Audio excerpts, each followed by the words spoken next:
দেশে প্রথমবারের মতো অনুষ্ঠিত হলো accounting base international case competition workshop অ্যাকুলাইজ। নর্থ সাউথ বিশ্ববিদ্যালয়ে আয়োজিত এই অনুষ্ঠানে বক্তারা জানান, একাডেমিক পড়াশোনার পাশাপাশি এ ধরনের কেস কম্পিটিশন শিক্ষার্থীদের দক্ষ করবে, এগিয়ে যেতে সাহায্য করবে কর্মক্ষেত্রে। এই আয়োজনে মিডিয়া পার্টনার ছিল যমুনা টেলিভিশন। নর্থ সাউথ বিশ্ববিদ্যালয়ের অডিটোরিয়ামে ছিল accounting base international case competition workshop অ্যাকুলাইজের আয়োজন। এতে অংশ নেয়া বক্তারা জানান, এই ধরনের প্রতিযোগিতা শিক্ষার্থীদের মাঝে নতুন নতুন উদ্ভাবনের বিষয়ে আগ্রহ তৈরি করবে, ভবিষ্যতে নেতৃত্ব গড়তে রাখবে গুরুত্বপূর্ণ ভূমিকা।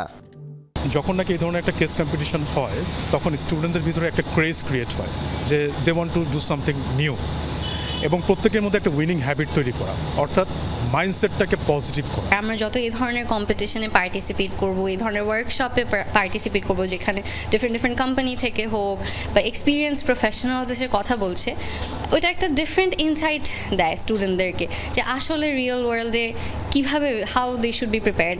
আয়োজকরা জানান, বাংলাদেশে এমন আয়োজন এবারই প্রথম। এটা আমাদের গ্লোবাল একটা event, for the first time in the history of Bangladesh, like we are organizing this event from Bangladesh.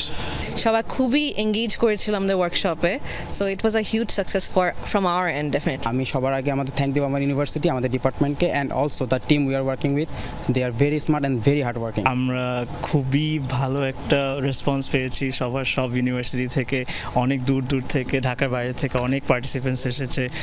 ওয়ার্কশপের সার্বিক আয়োজনে ছিল নর্থ সাউথ বিশ্ববিদ্যালয়ের অ্যাকাউন্টিং ক্লাব।